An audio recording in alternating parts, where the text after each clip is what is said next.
देश की जनता से विश्वासघात करने वाले बीजेपी की सरकार, मोदी जी की सरकार, जो आरएसएस के इशारे पर काम करती है, चलती है।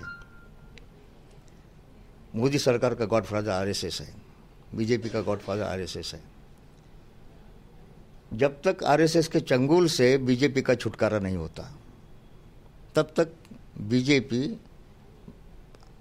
ईमानदारी के साथ भारतीय राजनीति कर नहीं सकती। वो जातिगत, अब ब्राह्मणवाद पर आधारित, मनुवाद पर राजनीति करेगी, लेकिन समता, भाईचारा, सामाजिक न्याय और आज़ादी की राजनीति कर नहीं सकती। इसीलिए हमने ये तय किया है कि अगर इनको हटाना है,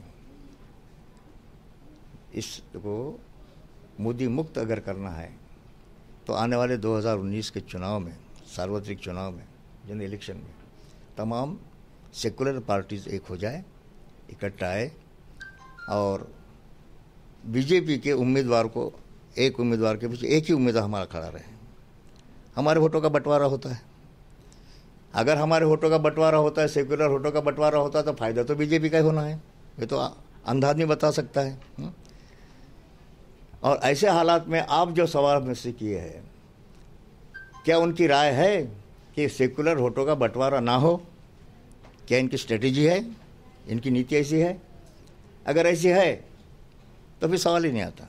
अगर वो हो जाए तो सवाल है, सबका स्वागत। हम तो ये कहते हैं कि अगर प्रकाश अंबेडकर जी को ये लगता है कि कांग्रेस ने बुलाया, राष्ट्रवादी ने बुलाया, कवाड़ी ने, हम क्यों जाए, तो वो खुद बुलाए, हम चले जाएंगे, हमको क्या फर्क गिरता है।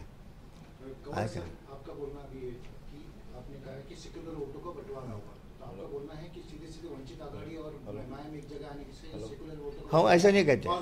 ये हमारा, हम नहीं, देखिए आपका सवाल बहुत सीधा है।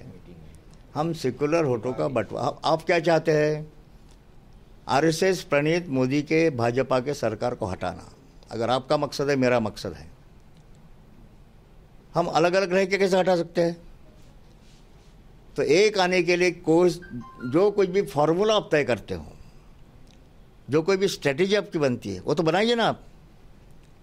लेकिन किसी भी हालत में अगर हटाना है तो, नहीं तो जो चल रहा है, इससे भी ज़्यादा खतरनाक दिन आने वाले हैं। अगर ये फिर से सत्ता में आए तो फिर इस देश के दलितों को, आदिवासियों को और हमारे ओबीसी समाज को, बोला मुसलमान समाज को, ये तो हाशिए पर डालने वाले हैं। सीधी बात है।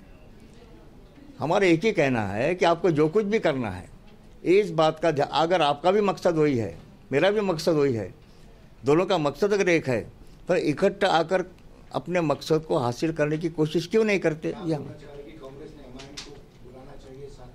देखिए, कांग्रेस ने बुलाना चाहिए, एमआईएम ने उसको बुलाना चाहिए, वो सोचे।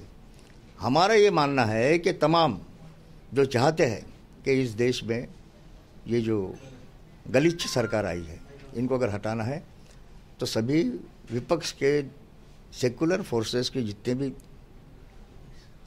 पक्ष हैं, ऑर्गेनाइजेशंस हैं, वो इकट्ठा के काम करना, हमारी कोशिश चालू है।